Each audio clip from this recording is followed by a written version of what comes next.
Hello, everyone. Today is Tuesday, April 23rd, and this is week 6 check in for Social Work 501, spring of 2024. And you didn't see a video from me last week. I unfortunately was not feeling well, and before I knew it, the week had passed, and so I apologize for that. We had taken a group of students at the beginning of the week to New York, a group of undergrad students, to go do a walking food tour of the Lower East Side and then a walking tour of Harlem. And it was a really good experience, but unfortunately, I came back quite ill, or woke up the next day quite ill. So I apologize for no video checking in last week.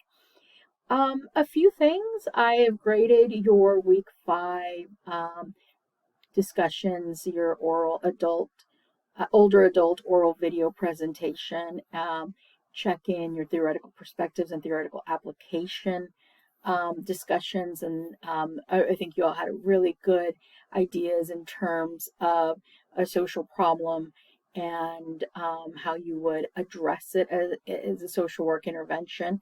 I was quite pleased with those. Theoretical application, looking at Anthony. I think y'all did a good job examining different theories. Some of you chose Piaget, Erikson, Maslow, conflict theory. So really good job with those. This week we're looking at emerging young adulthood and middle adulthood, and so emerging adulthood, and there's a discussion on emerging adulthood.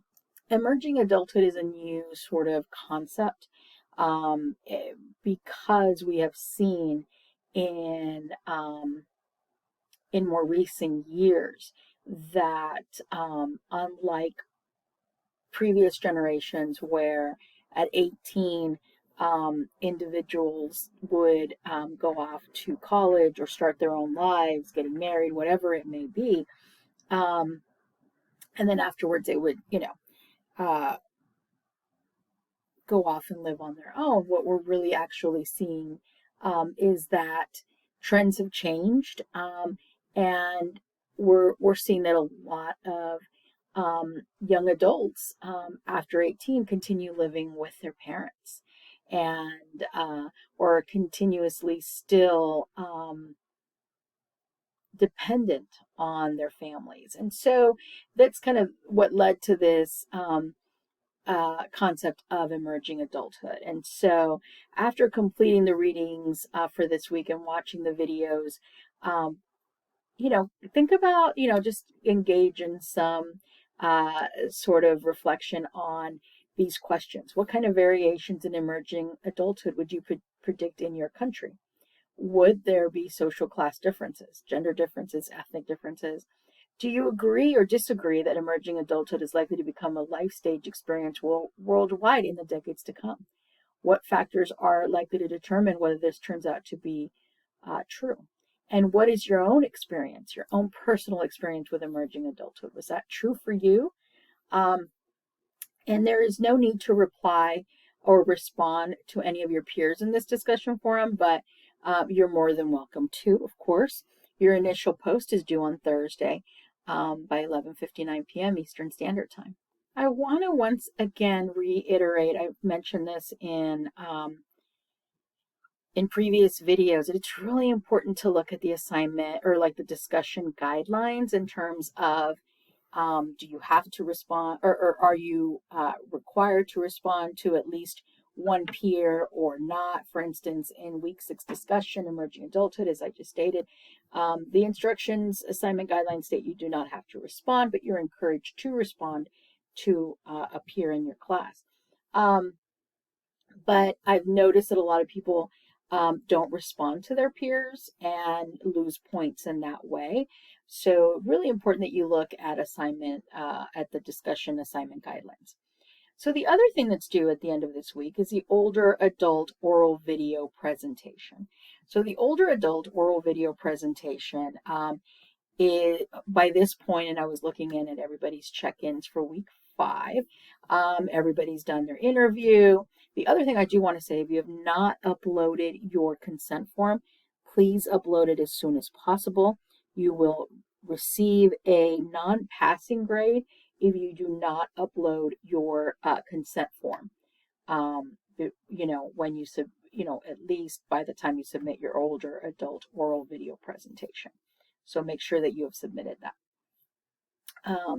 But for the older adult oral video presentation, you have completed your interviews at this point. You have submitted your annotated bibliographies, and so at this point you're working on your PowerPoint, okay? And there is a template that is here for you to use. If you look at here, you'll click on it and it'll take you to the template. The presentation should contain and be organized according to the following components. I went over this assignment in a previous video already, but I just want to make sure I go through this again, that you want to make sure, and the template is really good about keeping you in terms of keeping you organized in terms of how the presentation should roll out. All right. So you're going to identify and apply the chosen developmental stage of Erikson biopsychosocial theory of development that you chose for your interviewee's life narrative. So if you chose adolescence, then you're going to talk about, the stage, Erik Erikson stage, identity versus role confusion, and go into how that impacts your interviewee. You're going to talk about important experiences from that developmental stage, difficult challenges and accomplishments related to that developmental stage, and factors and events that have facilitated or inhibited the resolution of the psychosocial crisis of that developmental stage. So if you chose adolescence and identity versus role confusion, that's where you would be thinking about what things facilitated a positive resolution or inhibited the resolution of this psychosocial crisis. Throughout, you also want to make sure that you are including issues of diversity and difference and how they have shaped your interviewee's life experience. And those could be things of race, gender,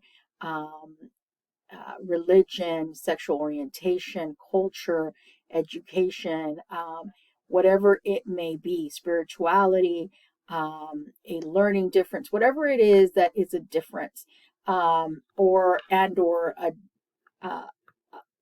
diversity and difference, and how it shaped their interviewee's life experience is important. You also want to talk about how oppression may have shaped the interviewee's life experience and apply a multi-system lens to examine how family, community institutions, and/or the larger social policy and social forces have helped or hindered the interviewee's life aspirations or opportunities. So basically, you're looking at the individual from the micro through macro, right? You're going to look at those different levels. So really important. In addition, you're going to identify and apply one additional theoretical perspective to the chosen life stage. So if you chose adolescence, then you apply it to that life stage. You do not need to apply it throughout for your interviewee's whole life, okay? So very important in that, you can choose, the book has a lot of different developmental theoretical perspectives that you can choose, or you can look beyond many, it is up to you what you want to do there. But you must apply it to that one stage. I want to make sure, the other thing is that you're going to discuss the limitations of only one of the two theories. So you're either going to discuss limitations of assessing or really thinking about your interviewee through Erik Erikson's biopsychosocial theory of development in the particular stage that you chose, or the additional theory that you chose, but only one of them. Discuss the limitations, not of the theory itself, but in the limitation of the theory in describing your particular interviewee's life narrative. So I don't want a discussion of the limitations of that that theory by itself, but rather how it does not really help us understand your interviewee's life. Okay, so very important. Your oral presentation should be about 15 to 20 minutes long, with 20 minutes max. You can record Canvas Studio or Zoom. When you do this, you will use, excuse me, you would then upload in your PowerPoint, well, you will upload your videos to, excuse me, you would upload, excuse me, I had to cough a little. You would upload, whether you use Canvas Studio or Zoom, you will upload through Canvas Studio, sort of like you would upload to YouTube. You're actually uploading to Canvas Studio. You will upload your PowerPoint. And in the PowerPoint, you can embed the link to your video. So make sure before you submit that you're able to open your video and it can be seen. Okay. Provide quotes from the interview to demonstrate your ability to apply the theoretical material to your interviewee, and in order to support your findings, right? That's really important. What you will not do is do not provide any audio or visual recordings that you might have made of your interview with your interviewee. Very important. I've stressed that before and I'm stressing it again today. Do not upload any audio or video recording of your interviewee. You can use quotes, direct quotes, based on your notes, you know, the recordings, what have you, but you cannot upload the actual recordings. So the presentation is not you interviewing your interviewee. Your presentation is how you're putting all of this together, as I've talked about, based on your interview with your interviewee. Okay, so do not forget, you submit your PowerPoint presentation here, and again, do not forget to include the link to your video presentation. Your assignment is due Sunday at 11:59 p.m. at the end of week 6, so at the end of this week. If you have any questions, feel free to reach out to me. I have availability this week if anybody would like to meet to discuss the presentation. Please let me know. If you look down, here is the rubric, so you can see what the grading it is worth 80 points, and everything is stated clearly, what the breakdown of the points. All right, everyone, take care, and I will talk to y'all soon. Again, don't hesitate, or please feel free to reach out to me if you have any questions. You can email me any questions that you might have, or you can email me to set up a time to meet. All right.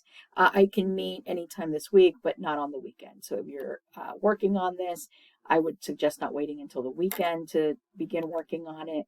In case you have any questions and you want to meet, please let me know. I can meet anytime. I can meet before the weekend. Take care. Bye.